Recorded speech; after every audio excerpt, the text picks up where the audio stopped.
사사기 14장 10절에서 14절까지 말씀을 봉독해 드립니다. 386면 사사기 14장 10절부터의 말씀입니다. 삼손의 아버지가 여자에게로 내려가매 삼손이 거기서 잔치를 베풀었으니 청년들은 이렇게 행하는 풍속이 있음이더라. 무리가 삼손을 보고 30명을 데려와서 친구를 삼아 그와 함께 하게 한지라. 삼손이 그들에게 이르되 이제 내가 너희에게 수수께끼를 내리니 잔치하는 이래 동안에 너희가 그것을 풀어 내게 말하면 내가 배옷 30벌과 겉옷 30벌을 너희에게 주리라. 그러나 그것을 능히 내게 말하지 못하면 너희가 내게 배옷 30벌과 겉옷 30벌을 줄지니라 하니 그들이 이르되 네가 수수께끼를 내면 우리가 그것을 드리리라 하매 삼손이 그들에게 이르되 먹는 자에게서 먹는 것이 나오고 강한 자에게서 단 것이 나왔느니라 하니라. 그들이 사흘이 되도록 수수께끼를 풀지 못하였더라. 삼손은 사사입니다. 그는 히브리서 11장에 믿음의 위대한 선조들 그 명단에 이름이 오릅니다. 대단한 위인인 셈이죠. 그러나 우리가 사사기에서 삼손을 읽으면 또 그렇게 한심한 사람도 없습니다. 모든 것을 가졌으나 모든 것을 다만 허비한 사람에 불과합니다. 그는 출생 기록을 갖고 있는데 우리 세상에서도 그렇듯이 어떤 위대한 사람을 설명할 때는 족보를 어디까지 캐느냐에 따라서 그 사람을 얼마나 대단하게 생각하느냐가 시사됩니다. 당대의 출생부터 기록하는 사람도 있고 부모의 행적과 인생을 논하고 그를 읽는 식으로 시작하기도 하고 몇 대조를 거슬러 올라가기도 하는 식입니다. 구약에서 출생기사가 나온 사람은 모세, 야곱, 그리고 삼손 정도입니다. 야곱이라 해봤자 그 형 발뒤꿈치 잡고 나왔다 하지 무슨 긴 출생기록이 따로 없지만 출생기록이 있는 건 대단한 것입니다. 신약에 오면 세례 요한과 예수님이죠. 그러니까 훨씬 유명하게 생각되는 모세는 출생기록이 있습니다. 정말 아브라함이나 다윗마저도 출생기록이 없습니다. 바울도 출생기록은 없습니다. 그러나 삼손은 긴 출생기록을 가집니다. 천사가 어머니에게 나타나고 나중에 아버지도 함께 보고 그리고 그는 태어날 때부터 나실인이 될 것이기 때문에 부모부터 벌써 그 금령이 요구돼서 독주나 더러운 것을 부정한 것을 만지면 안 되는 금령을 받게 됩니다. 그리고 삼손이라는 이름의 뜻이 그렇듯이 그는 강한 자입니다. 아주 힘이 강하고 하고 싶은 걸 다 할 수 있는 강한 능력의 사람인데 그의 생애는 세 가지 사건으로 나눠서 첫 번째는 딥나의 여인, 두 번째는 가사의 기생, 세 번째는 들릴라.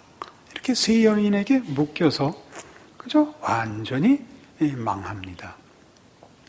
한 나라의 사사인 것과 그가 가진 많은 은사들을 한 번도 제대로 사용해 보지 못하고 자신의 정체성과 책임을 한 번도 의식한 것 같아 보이지가 않습니다. 그래서 우리는 삼손이 왜 기록되었는지 그리고 이렇게 이런 식으로 기록되었는지 사뭇 놀라는 것이 마땅합니다. 사사기 전체가 그렇듯이 이 기록은 감정을 배제하고 기록해 놓은 것 같이 보입니다.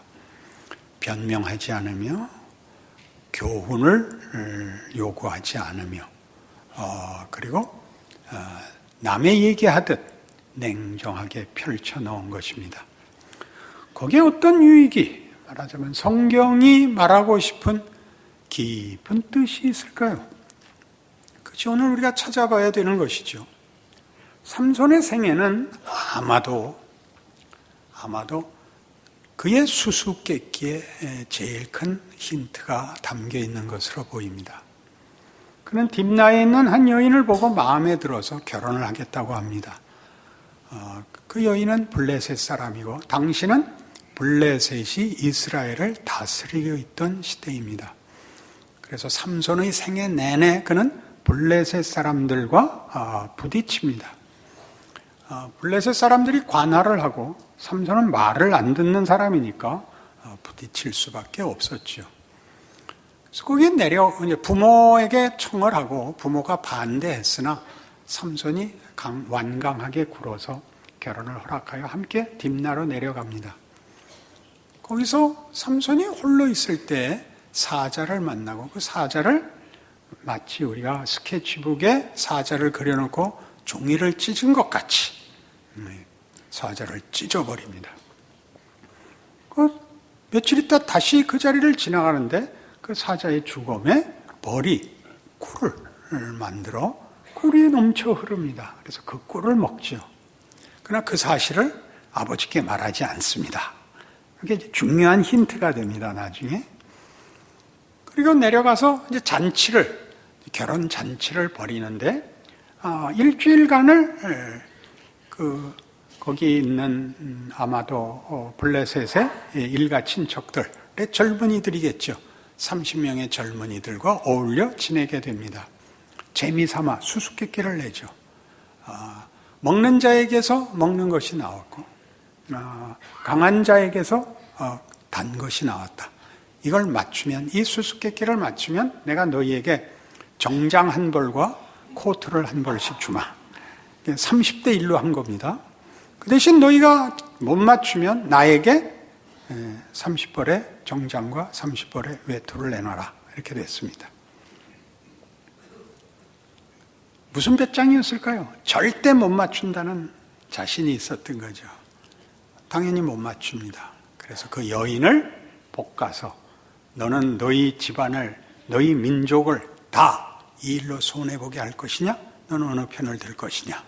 그래서 결국 삼손의 입을 열게 하여 그것이 사자의 죽음이요 거기서 얻은 꿀이라는 것을 알아냅니다. 그게 뭘까요? 삼손은 심오하지 않습니다. 그걸 꼭 기억하셔야 됩니다. 삼손의 수수께끼는 심오하지 않습니다. 안 그러면 여기서 없는 내용을 만들게 됩니다.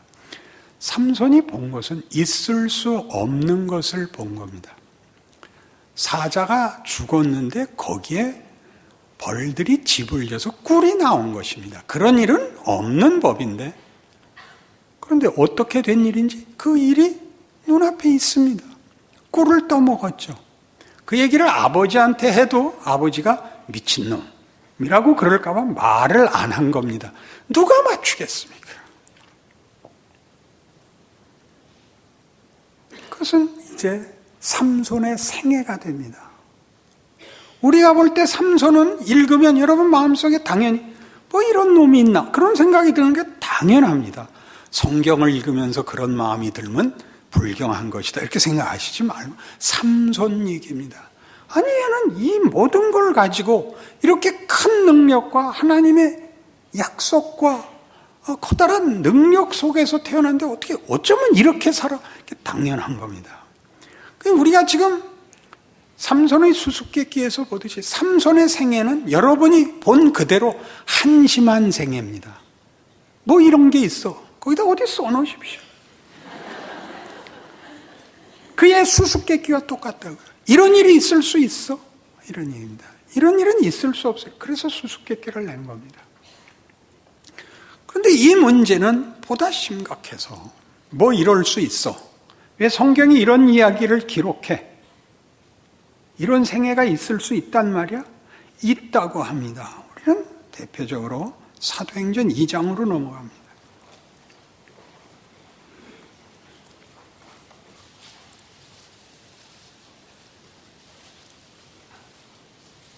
초대교회의 오순절 성령 강림으로 인한 소동입니다. 이게 뭔가 해서 베드로가 설명을 합니다. 이것은 성경에 기록된 약속의 성취다. 요엘 선지자의 예언이 이루어진 것이다. 성령이 오셨다. 예수는 부활하셨고 그의 구원은 완성되었다를 얘기하는 대목입니다. 22절. 이스라엘 사람들아 이 말을 들으라. 너희도 아는 바와 같이 하나님께서 나사렛 예수로 큰 권능의 기사와 표적을 너희 가운데서 베푸사 너희 앞에서 그를 증언하셨느니라. 그가 하나님께서 정하신 뜻과 미리 아신 대로 내준 바 되었거늘 너희가 법 없는 자들의 손을 빌려 못 박아 죽였으나 하나님께서 그를 사망의 고통에서 풀어 살리셨으니 이는 그가 사망에 매여 있을 수 없었음이라. 이게 사실입니다. 하나님이 우리를 위하여 메시아를 보냈는데 우리가 메시아를 죽였습니다. 그랬더니 그 메시아가, 죽은 메시아가 살아나서 보복을 한 것이 아니라 구원을 베풀었습니다. 말이 앞뒤가 안 맞는 얘기입니다. 그러나 사실입니다. 여러분 어떻게 이것이 사실인지 아십니까? 삼손은 어떻게 사실을 확인했죠? 꿀을 떠먹었습니다. 여러분 어떻게 확인하죠? 여러분이 예수를 믿고 있습니다. 여러분은 그 사실을 설명할 수 없습니다. 그 사실이 여러분에게 사실이 되었을 뿐입니다. 그건 말이 안 되는 것입니다. 메시아가 왔으면 메시아가 우리를 쥐어야지. 그가 먹는 자야지. 그가 강한 자여야 되는데 오히려 우리에 의해서 강한 자가 죽습니다. 죽은 것이 우리에게 단꿀로 올 수는 없습니다.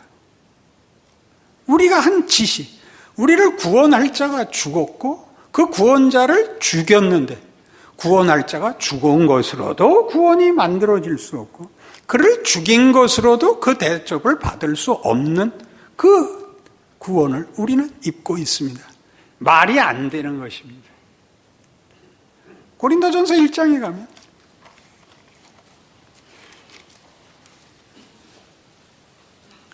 고린도전서 1장 18절 십자가의 도가 멸망하는 자들에게는 미련한 것이요 구원을 받는 우리에게는 하나님의 능력이라. 기록된 바 내가 지혜 있는 자들의 지혜를 멸하고 총명한 자들의 총명을 폐하리라 하였으니 지혜 있는 자가 어디 있느냐? 선비가 어디 있느냐? 이 세대의 변론가가 어디 있느냐? 하나님께서 이 세상의 지혜를 미련하게 하신 것이 아니냐? 하나님의 지혜에 있어서는 이 세상이 자기 지혜로 하나님을 알지 못하므로 하나님께서 전도에 미련한 것으로 믿는 자들을 구원하시기를 기뻐하셨도다. 십자가의 도가 미련하다. 여기서 말하는 미련하다는 뜻은 이런 뜻입니다. 초대교회 헬라 사상 속에서 미련하다는 말이 안 된다라는 뜻입니다. 말이 안 된다. 십자가는 말이 안 되죠. 구원자가 그의 백성을 구원하러 오려면 능력을 가지고 와야죠. 더 높은 지위를 가져야죠. 근데 구원하러 온 자가 구원을 받아야 하는 자들 손에 수치와 모욕 속에 폭력 속에 죽어가는 것은 구원의 방법으로 갈 수 있는 길이 아닙니다. 그건 말이 안 됩니다. 십자가의 도가 멸망하는 자들에게는 미련한 것이요 구원을 받는 우리에게는 하나님의 능력입니다. 그래서 하나님이 이 도를 복음을 어떻게 전하기로 했느냐 하면 지혜로, 세상의 지혜로 아니하고 전도에 미련한 것으로 합니다. 전도란 뭡니까? 이 사실인 증거죠. 꿀입니다. 꿀, 그게 뭐죠? 우리 자신입니다. 우리는 구원을 논리적으로 다 설명할 수 없습니다. 우리가 논리적으로 잘 설명하면 할수록 듣는 사람들이 네 말은 모순이야. 내 말은 말이 안 돼. 라고 할 수밖에 없습니다. 근데 뭐가 강력한 증거가 됩니까? 이 정신 나가지 않은 학교 동창, 친구, 언제나 그 말이 됐던 내 친구가 열심히 예수를 믿으라고 아우성을 치는 겁니다. 현실입니다. 사실입니다. 이게 전도에 미련한 것입니다. 그래 우리가 이 삼손의 생애에서 보는 이 말도 안 되는 것이 성경에서의 소중하게 취급을 받는지 따지고 보면 인류 전체를 위해서 요만한 책 하나로 하나님이 하나님의 뜻과 하나님의 항복을 다 목적한 내용을 담았다는 건 얼마나 놀라운 일인지, 그 너무나 작은 책 속에 이런 말을 집어넣어야 되는 이유가 무엇인지 다시 한번 생각하게 합니다. 왜냐하면 삼손의 생애는 삼손에게만 일어난 것이 아니라 우리의 생애도 반복해서 일어나기 때문입니다. 한심한 생애죠. 우리는 삼손이 여호와의 사자를 만나고 나실인이 되고 하나님의 약속 속에 출발했다면 우리 모든 신앙인들은 우리의 삶의 어느 날 예수 그리스도를 직접 다 만난 사람들입니다. 각각의 만난 경우와 그 정황은 다 다르고 감동의 형태가 다를지라도 예수를 만난 것만은 일치합니다. 그리고 너무나 분명합니다. 그러나 그 후는 삼손입니다. 그 전에는 까짓거 삼손도 아니었죠. 가진 것 없이 한심했다면 지금 가지고도 한심합니다. 그건 뭐냐를 여기서 풀어내야죠. 삼손은 뭐냐? 그는 왜 히브리서 11장에 위대한 믿음의 선조 명단에 오르는가 하는 것이죠. 사도행전 4장으로 가보십시다.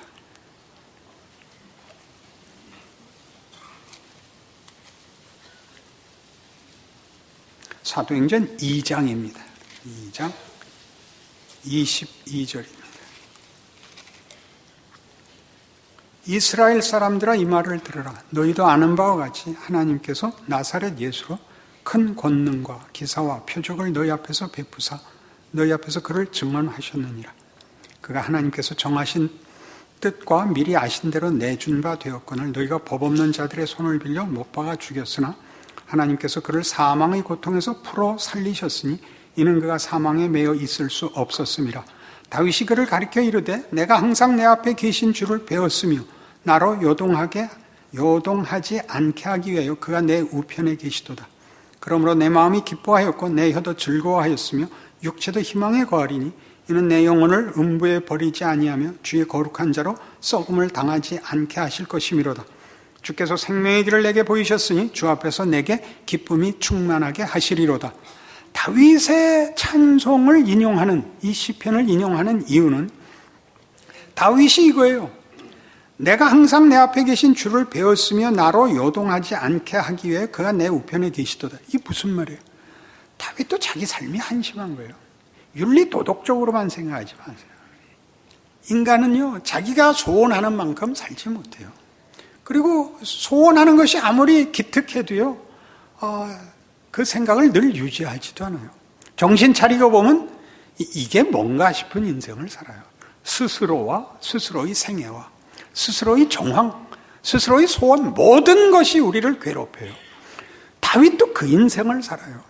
삼손은 성경에서 좀 더 좋은 조건을 준비함으로써 그의 허망한 인생이 더 돋보이게 했을 뿐이지, 우리는 삼손과 방불한 조건이 없이 삼손같이 한심하게, 크게 한심하게 두드러지게 할 수 없이 한심하게 동일하게 한심한 인생을 사니까 우리가 그렇게 크게 잘못한 것은 또 뭐 아닐 거라고 생각할 수 있지만 한심해요. 조금씩 다 한심해요. 거기에 대한 얘기예요. 나로 요동치 않게 하려고 주께서 매일 내 옆에 계시도다. 괜찮다는 거예요. 뭐와 방불해요. 삼손의 생애가 이해할 수 없는 것처럼 예수의 구원이 이해할 수 없는 거예요. 둘의 공통점은 이것도 사실이고 이것도 사실이라는 사실이죠. 삼손에 있어서 사실인 것이 예수의 구원에 있어서 사실이 이 삼손의 사실을 덮는다, 삼킨다. 그게 복음이죠. 만일 그렇지 않다면 여러분들은 잘난 사람들의 모임에 불과해요. 이 삼손을 모든 조건에도 불구하고 자기를 망친 이 인생을, 그 말이 안 되는 인생을, 예수의 구원이 말이 안 되는 바로 그 능력, 여기가 한심한 능력이었다면 여기는 은혜와 긍휼의 능력이죠. 그러니 성경이 자꾸 하나님을 해결사로 얘기하는 것이 아니라 속성으로 설명하는 것입니다.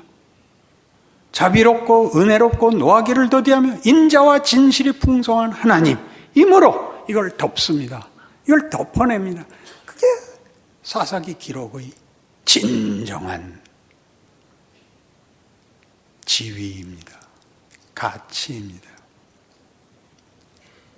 우리만 못한 사람들, 우리보다 더 간 사람들도 성경 안에, 복음 안에 들어올 수 있다면 우리야 물론 이라고 증언하려고 저들의 못난 것을 담담히 우리 여기까지 왔었단다. 거기까지 다 하나님의 팔 안에, 품 안에 있는 자리란다. 이런 얘기입니다. 로마서 4장에 가시면 우리가 성경을 얼마나 이런 면에서 말이 안 되는 하나님의 진실, 은혜와 긍휼과 기적으로밖에 설명할 수 없는 것을 놓치느냐. 다시 로마서 4장으로 와서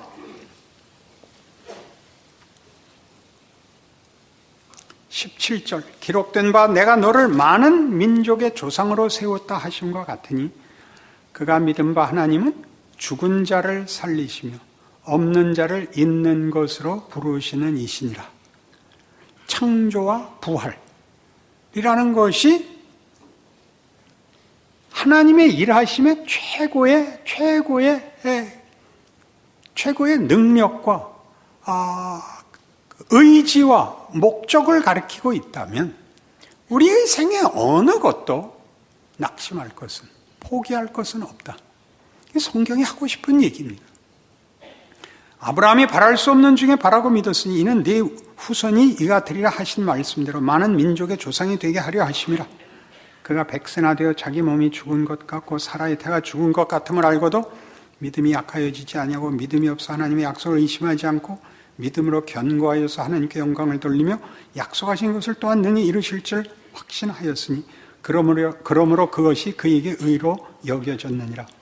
그에게 의로 여겨졌다 기록된 것은 아브라함만 위한 것이 아니요 의로 여기심을 받을 우리도 위함이니 곧 예수 우리 주를 죽은 자 가운데서 살리신 이를 믿는 자니라. 여기 믿음은 보상이 아니다라는 뜻으로 등장하는 겁니다. 거봐 믿어야 돼라고 다시 조건으로 제시하시면 안 됩니다.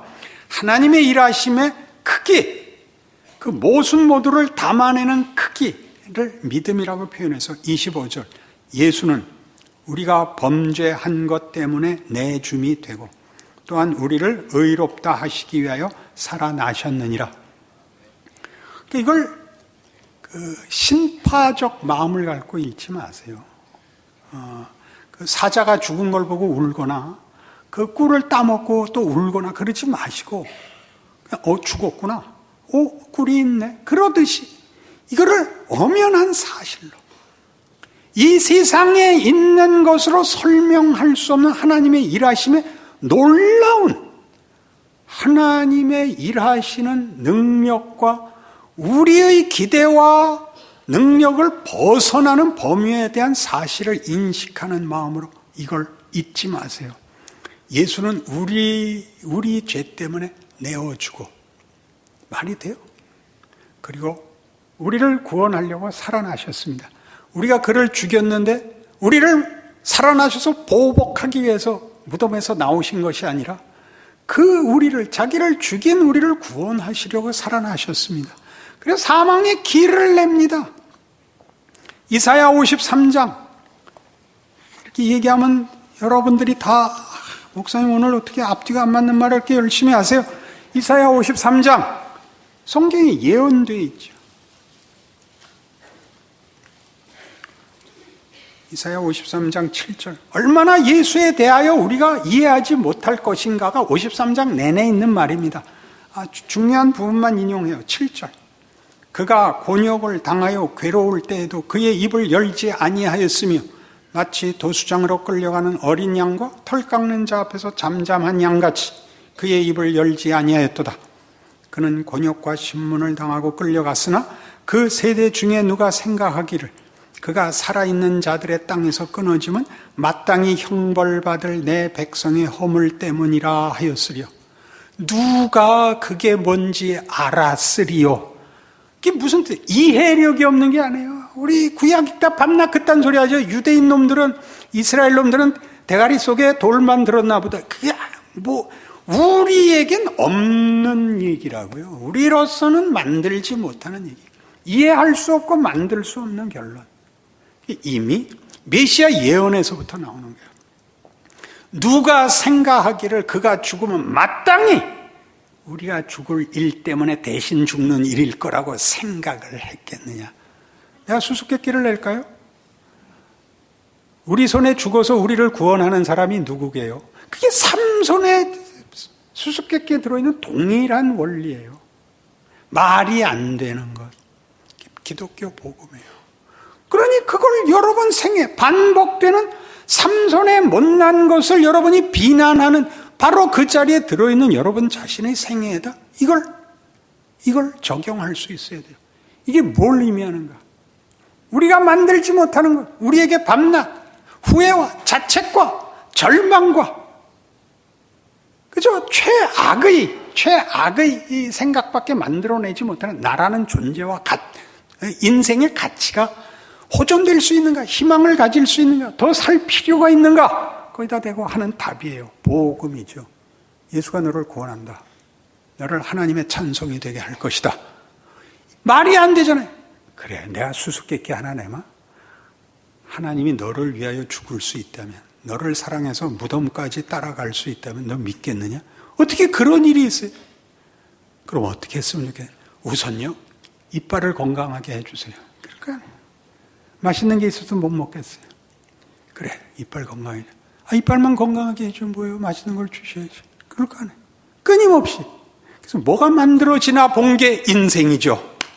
여러분 젊었을 때, 튼튼했을 때, 청바지 입고 다닐 때 한 게 뭔데요? 시간만 보냈죠. 시간만 보냈죠. 그래서 뭘 알아요? 우리가 소원하는 모든 것들이 가치를 만들어내는 것들이 아니다를 배웠죠. 이 가치는 세상에서는 못 만든다. 우리도 못 만든다. 그러나 내 소원은 이것보다 크다. 하나님이 계시다면 답을 주십시오. 그게 성경이 하는 복음입니다. 예수 안에 있다. 예수가 뭔데요? 예수는 길이고 진리고 생명이다. 그런 건 법칙들이 아니다. 그건 예수 안에만 있다. 예수는 하나님께로서 나서 너에게 지혜고 너희의 영광이고 너희의 자랑이고 너희의 가치다. 예수 그 안에 들어와야 된다. 하나님 그런 일이 어떻게 가능해요? 네가 부모에게서 태어나는 것 같이 예수 안에서 새로 태어날 수 있다. 그게 복음이에요. 그러니 성경이 하는 얘기들이 가지는 컨텍스트와 텍스트의 비교를 늘 제대로 현실 속에서 비교해 봐야 돼요. 세상이 할 수 있는 건 컨텍스트에 광내는 것뿐이에요. 그게 내용이 되지 않아요. 내용을 하나님이 담으셔야 돼요. 그리 우리를 인도하고 있죠. 로마서 5장이.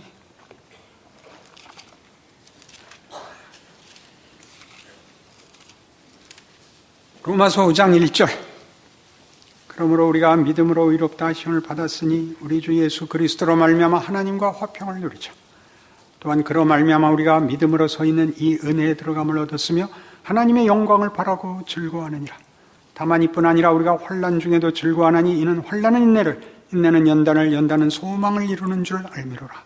소망이 우리를 부끄럽게 하지 아니함은 우리에게 주신 성령으로 말미암아 하나님의 사랑이 우리 마음에 부은바됨이니 우리가 아직 연약할 때 기약대로 그리스도께서 경건하지 않은 자를 위하여 죽으셨도다. 의인을 위하여 죽는 자가 쉽지 않고 선인을 위하여 용감히 죽는 자가 혹 있거니와 우리가 아직 죄인 되었을 때 그리스도께서 우리를 위하여 죽으심으로 하나님께서 우리에게 대한 자기의 사랑을 확증하셨느니라. 하나님과 화목돼서 나타나는 그 다음 따라오는 환난은 뭘까요? 오늘식의 그 신앙 이해의 그 정황 속에서는 이때의 환난은 구원을 받고 감격이 있으나 아직도 옛날같이 사는 자기와 하나님을 맛본 것 사이의 갈등입니다. 예수를 믿고 나면 그다음부터 마음이 시원하고 늘 승리하는 건 아닙니다. 믿고 난 다음에도 거의 다 한심합니다. 그래서 이 주일날 교회 나오는데 표정 좋은 사람은 거의 없습니다. 양심이 있다는 뜻이죠. 이 얘기가 그걸 하는 겁니다. 이래가지고 이 구원이, 내가 맛본 이 구원이 과연 나를 승리로 정말 채울 것인가? 그게 환난을, 인내를, 연단을 만듭니다. 어떻게 인내하는데요? 포기할 수 없어서. 여러분 와서 하는 기도에 제일 많은 게 뭐죠? 자책이에요. 회개입니다. 그 현실입니다. 환난이고 인내입니다. 그렇게 한 주 견디는 거죠. 거기서 생겨요. 연단이 생겨요. 뭐가 생길까요? 버릴 수 없는, 포기할 수 없는 믿음이 서서히 큽니다. 잘했고 못했고에 너무 잡히지 말자. 가지고 잘못한 건 잘못한 거고, 믿은 건 놓을 수 없으니 나가서 이제는 징징거리지 말자. 그리고 요즘 목사님 말씀하는 대로 이제 웃자. 그리고 누구 가서 험하게 너 왜 그래? 그런 말 하지 말자. 이 느는 거예요. 연단이 생겨요. 그것이 정말 그런 길로 가서 이길 거라는 소망을 어떻게 가질 수 있느냐? 봐라. 예수가 언제 왔나 봐라. 너 죄인일 때 왔다. 네가 찾지 않을 때 왔다. 네가 필요를 모를 때 왔다. 아직도 모르겠니? 네 의지가 이기겠니? 하나님 의지가 이기겠니?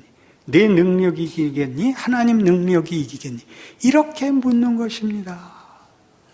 그래도 잘 못하겠어. 괜찮다고요. 괜찮다고요. 삼손은 죽어서 끝나요. 이게 뭐야? 괜찮아요. 그리고 저 명예의 전당에 들어가요. 말이 돼요? 말이 돼요? 그러고 무슨 명예의 전당에 들어가요? 한 번만 더 힘을 주사 내가 죽을 때 이 왼수들하고 다 함께 죽게 해주셔서 그게 무슨 은혜와 무슨 명예가 있는 기도예요. 한심한 기도죠. 그러나 그가 명예의 전당에 들어가 있어요. 그 뜻을 모르겠어요. 내 아들들아, 내 딸들아, 너희는 아직도 모르겠느냐? 내가 누군지 모르겠느냐? 내가 어떻게 너희와 일하고 너희를 승리케 하는 하나님인지 아직도 모르겠느냐? 그 얘기들이에요. 사랑은 왜 갑자기 등장해요? 조건이 없거든요. 내가 그렇게 하기로 했단다. 너희는 내 모든 것이란다. 이 세상이 너희를 이기지 못한단다. 내가 가만히 있지 않는단다. 아직도 힘들고 아직도 너희 못났냐? 괜찮다. 내일 또 보자. 하나님이 오늘 우리에게 주시는 말씀입니다. 예수 믿고 사는 사람의 자랑과 운명과 어떤 능력 속에 있는지를 알아서 여러분 잘 사세요. 누리고 살고 즐기고 사는 신앙 인생 되세요. 기도합시다. 하나님 아버지 은혜를 감사합니다. 성경에서 읽은 못난 사람 중에 삼손만한 사람이 없습니다. 그리고 우리는 삼손을 뭐라고 할 만큼 우리가 더 낫지 않은 것도 확인합니다. 그러나 삼손을 히브리서 11장에 기록하신 하나님이 우리 모두를 생명책에 기록하고 지우지 않는다는 사실 또한 압니다. 하나님이 우리를 사랑하시니 누가 우리를 대적하겠습니까? 하나님이 우리를 편들면 무엇이 우리를 예수 안에 있는 하나님의 사랑에서 끊겠습니까? 그 자신과 위로와 그 믿음 가지고 우리의 삶을 더 낫게 시험과 연약함에 내주지 말고 명예와 승리로 걸어가는 우리의 잘난 인생 되게 하여 주시옵소서. 예수님 이름으로 기도합니다.